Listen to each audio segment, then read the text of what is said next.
जनाब यशवंत सिन्हा साहब, अल्पसंख्यक मोर्चे के ऑल इंडिया प्रेसिडेंट भाई तनवीर साहब, अल्पसंख्यक मोर्चे के ऑल इंडिया इंचार्ज और काफ़ी मेहनत करके अल्पसंख्यकों के बीच में काम करने वाले जेके जैन साहब,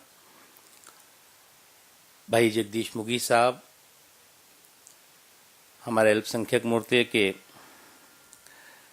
जनरल महामंत्री और यहाँ मौजूद भाइयों और बहनों,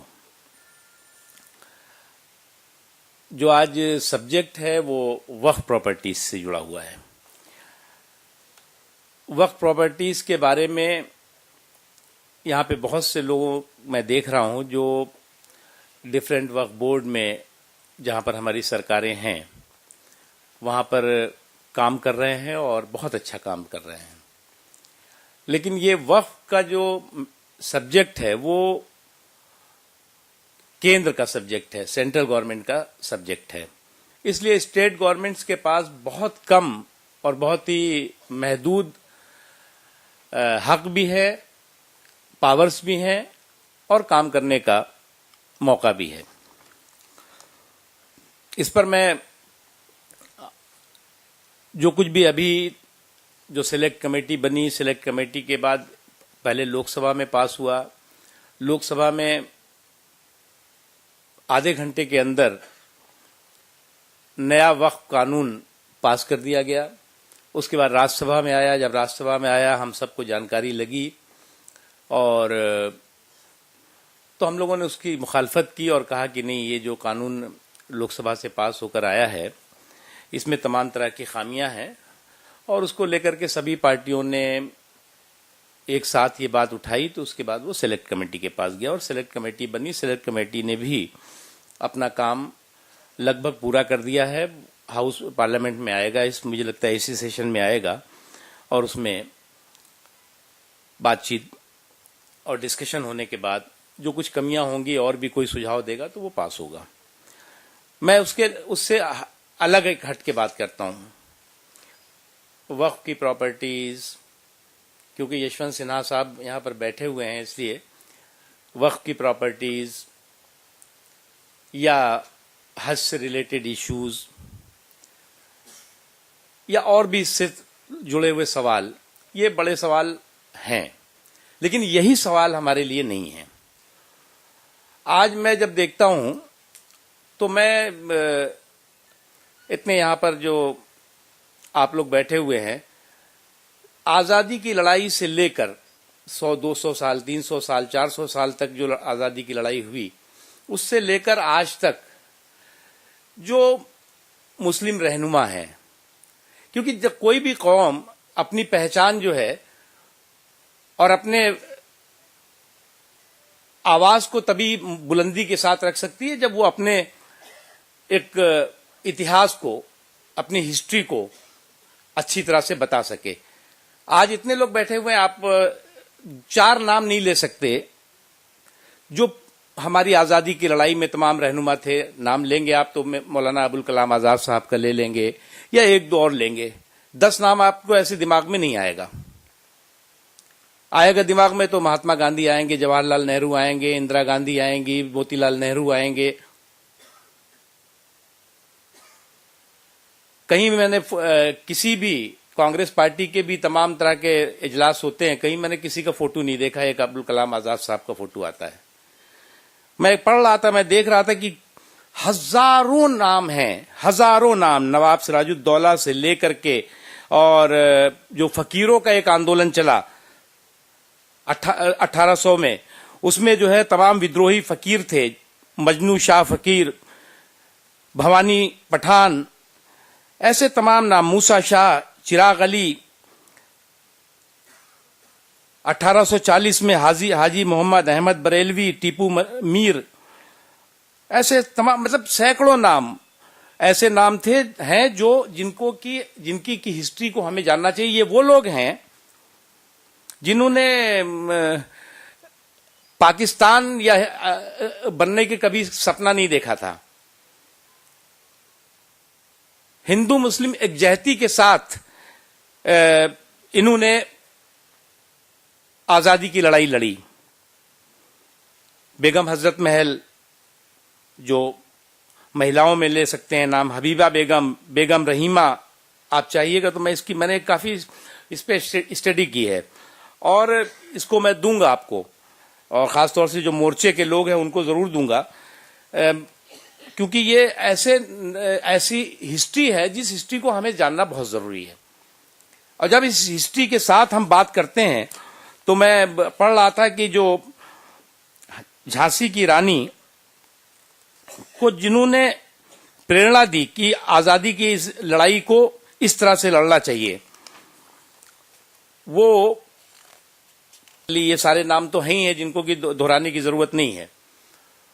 इस अल्पसंख्यक मोर्चे को ये कांग्रेस नहीं कर पाएगी, और इसमें वो नाम भी हैं जब पहला mainstream educational institution Bengal में खुला, और जब mainstream educational institution Bengal में खुला और उसमें जो है वो हिंदू मुस्लिम एक सब मिल करके मदरसे एजुकेशन से अलग हट करके पढ़ाई शुरू हुई, तो उस वक्त अंग्रेजों ने उस पे बैन लगा दिया। ये तमाम तरह की जो रिफॉर्म्स हुए हैं उनको भी हमें जानने की जरूरत है। आज जो वक्फ प्रॉपर्टीज हैं वो बड़ी तादाद में लोगों के कब्जे में हैं, और वो लोगों के कब्जे में अभी सलावत साहब बैठे हुए हैं। उस दिन ये इन्होंने एक प्रोग्राम था, उसमें उन्होंने बहुत अच्छी बातें कही। ये वक्फ की प्रॉपर्टीज किसी ने कब्जा नहीं की है, न किसी ने डंडा मार करके, किसी को गोली मार करके वक्फ की प्रॉपर्टी पर बैठा हुआ है। ये वक्फ की प्रॉपर्टीज वो प्रॉपर्टीज हैं, उन पर कब्जा है जिनको कि खुद किसी न किसी वक्त में वक्फ बोर्ड के लोगों ने या सरकारों ने उनको अलॉट कर दिया या उनको दे दिया। इसमें कई नाम, अभी जैन साहब का मैं पढ़ रहा था, उसमें बहुत से नाम दिए उन्होंने कि साहब ये फला बड़ा होटल है, बड़े बिजनेसमैन है, इनका मकान है, तो इनके मकान में ऐसा नहीं था कि वहां गोली चलवा करके और उस जमीन पर जो है उस आदमी ने जाके कब्जा कर लिया था। उन वक्फ की प्रॉपर्टीज पर हम ही ने किसी वजह से, किसी लालच में, किसी वजह से हमने लोगों को दिया, और आज कोई 100 साल से होगा, कोई 50 साल से होगा, कोई 20 साल से होगा, कोई 40 साल से होगा, लोग हैं उसमें। उन प्रॉपर्टीज को कैसे अल्पसंख्यकों, खासतौर से मुसलमानों के एजुकेशनल, सोशल अपलिफ्टमेंट के लिए इस्तेमाल किया जा सके, इसके लिए जो सिलेक्ट कमेटी है उसमें एक बहुत ही डिटेल के साथ काफी चीजें कही गई हैं। उसमें एक बात हम लोगों ने कही है, उसमें बहुत चीजें, मैं ये नहीं कहता कि जो सिलेक्ट कमेटी ने जो कुछ अपनी रिकमेंडेशन दी है वो सब कुछ सही होगी, बहुत सी कमी भी हो सकती है, लेकिन अब वो हमारी सरकार है नहीं। जब हमारी सरकार थी तो यशवंत सिन्हा साहब इस मुल्क के एक्सटर्नल अफेयर मिनिस्टर थे, और पहली बार जो है जो हज का एक्ट है, जो बहुत पहले से चला रहा है, जिसमें कि जो है वो बंबई से ही रिप्रेजेंटेटिव होते थे, क्योंकि उस वक्त पानी के जहाज से लोग जाते थे, यह तमाम तरह की खामियां थी। नया एक्ट जो है वो एनडीए और बीजेपी के टाइम में पहली बार बना। ऐसे उससे पहले वही पुराना एक्ट था, और पुराने एक्ट के तहत सारी चीजें चल रही थी, और उस पहली जो कमेटी नए एक्ट के तहत बनी, उसमें तनवीर साहब उसके चेयरमैन से, हम लोग भी मेंबर थे उसमें। तो बदलाव हुआ और उसका काफी कुछ हज के लिहाज से अगर देखें तो बहुत बड़ा फायदा हुआ। अभी तो फिर से एक बार जो है वो सरकार ने जो है वो 2 लाख रुपया, लगभग 1.25 लाख रुपया हाजियों के ऊपर खर्च, लगभग खर्च आता है, और जिस वक्त एनडीए और बीजेपी की हुकूमत थी उस वक्त 60-70 हजार रुपए में एक हाजी हज करके आ सकता था। ये इश्यूज हैं, इन इश्यूज को हम लोग जरूर, चाहे वो वक्फ से जुड़े हुए सवाल हो, चाहे हज से जुड़े सवाल, इन पे हमें डिस्कस करना चाहिए। लेकिन जो सबसे बड़ा सवाल है वो सवाल है हमारी अपनी पहचान का। आज हमारी पहचान क्या है? हमारे अंदर हुब्बुल वतनी है। हम मुल्क की तरक्की और मुल्क के फलाह बहबूदी के लिए मजबूती के साथ काम करना चाहते हैं और करते हैं। लेकिन आज सिक्योरिटी की बहुत बड़ी प्रॉब्लम है। हर आदमी डरा हुआ है, घबराया हुआ है कि कब जो है वो पुलिस जो है उसको आगे कोई आतंकवादी बना करके पकड़ न ले।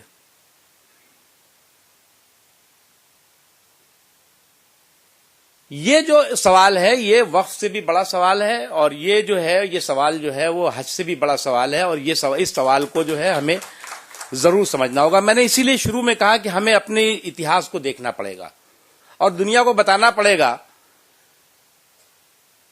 कि ये फूल हमारा है, हर फूल हमारा है, हर ख्वार हमारा है, हमने भी लहू देकर गुलशन को संवारा है। और जब आप लिस्ट देखेंगे और हिस्ट्री देखेंगे कि एक फैजाबाद की नौजवान लड़की 25 साल की जिंदा जला दी गई सिर्फ इसलिए कि उसने एक क्रांतिकारी का नाम नहीं बताया, अंग्रेजों ने उसको जिंदा जला दिया। अब दलितों में जागरूकता आई, उनके कितने नाम अब आ गए हैं, महात्मा फुले से लेकर के ज्योति, तमाम तरह के नाम हैं। वो सही बात है, उनकी कौम के लोगों में भी ये नाम नहीं रहे होंगे, जगजीवन राम और भीमराव अंबेडकर जी के अलावा वो नहीं जानते होंगे ज्यादा। लेकिन अब आज उनके अंदर जागरूकता आई है, तब वो अपनी दुनिया के सामने सीना ठोक के कहते हैं कि साहब हमारी ये कुर्बानी रही है और हमने इस मुल्क को सींचने में, इस मुल्क को बनाने में। लेकिन अब इन्होंने, कांग्रेस ने क्या किया कि इन्होंने इन 10 सालों में, 15 सालों में, 20 सालों में, 25 सालों में कभी हिंदुस्तान के मुसलमानों की तस्वीर हाजी मस्तान बना दी, तो कभी दाऊद इब्राहिम बना दी, तो कभी कोई और बना दी।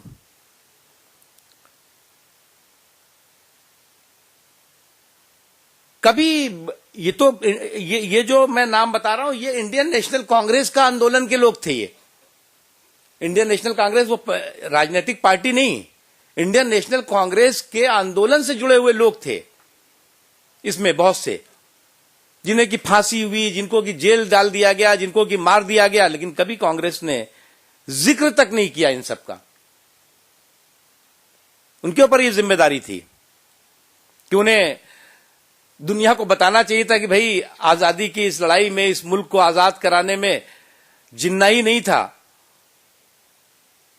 जवाहरलाल नेहरू और मोतीलाल नेहरू ही नहीं थे, बल्कि ये सब भी थे। और भी तमाम लोग हैं, दूसरी कौमों में भी लोग हैं।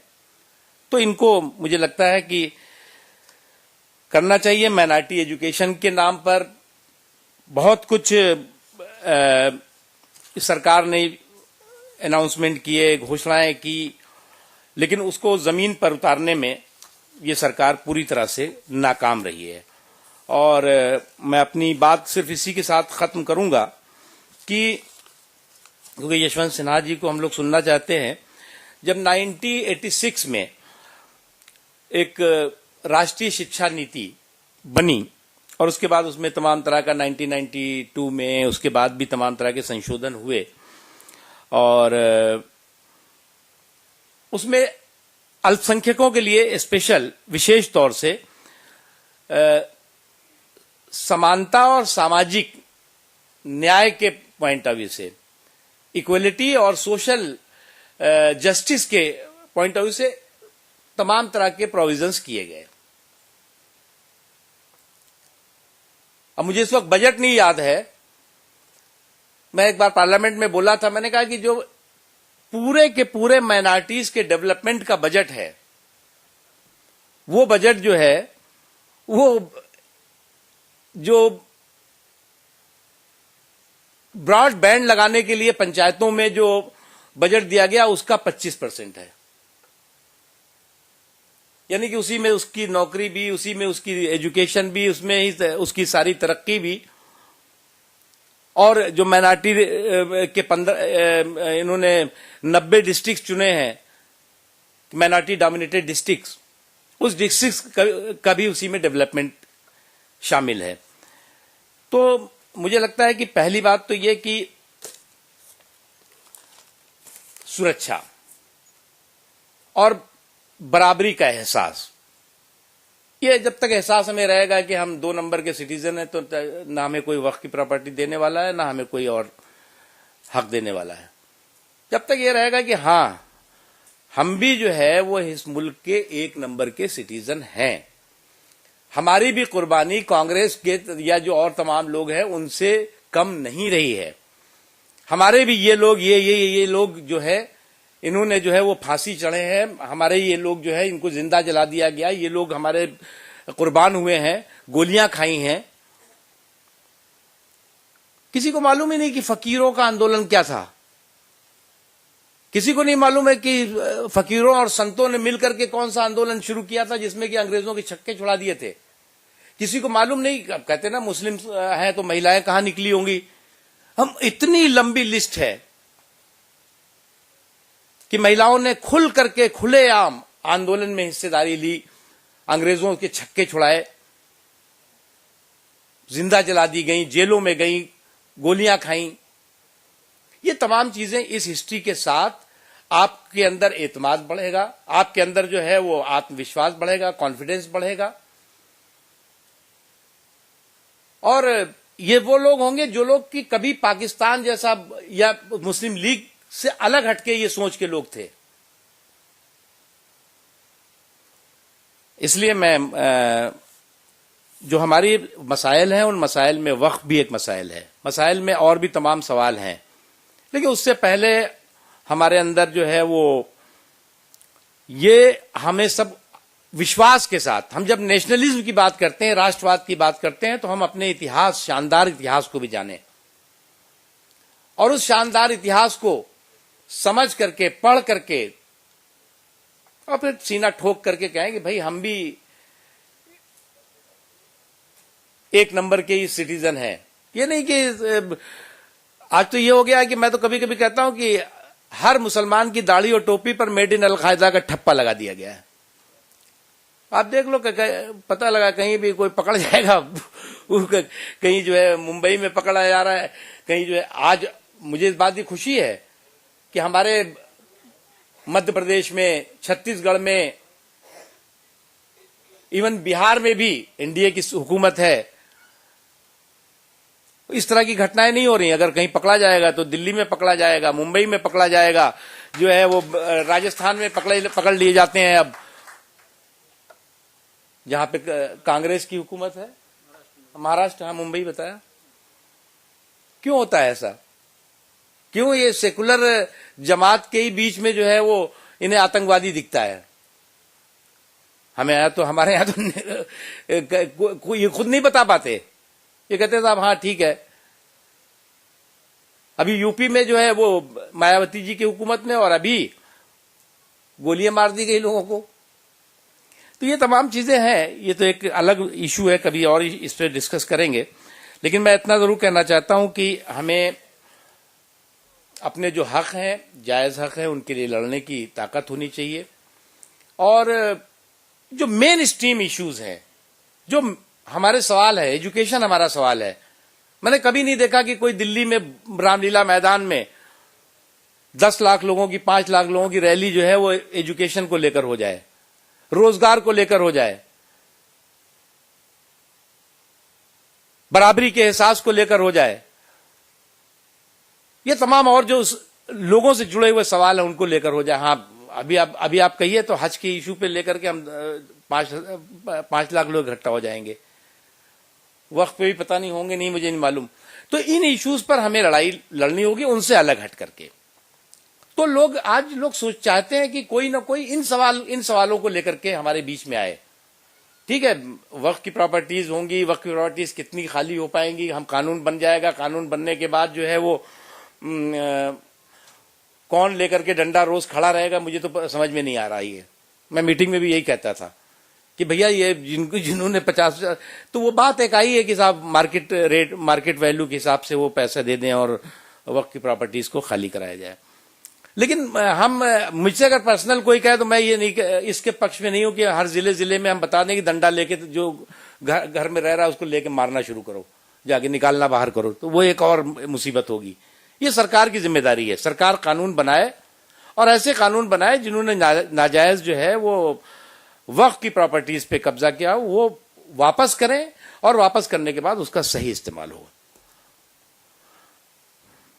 बस मुझे इतनी कहना है। और यशवंत जी हम लोगों के बीच में हैं, मैं तो बस यही कहता हूं कि तू दरिया में तूफान क्या देखता है, खुदा है निगहबान क्या देखता है, तू मुंसिफ बना है तो इंसाफ भी कर, तू हिंदू मुसलमान क्या देखता है। खुदा हाफिज।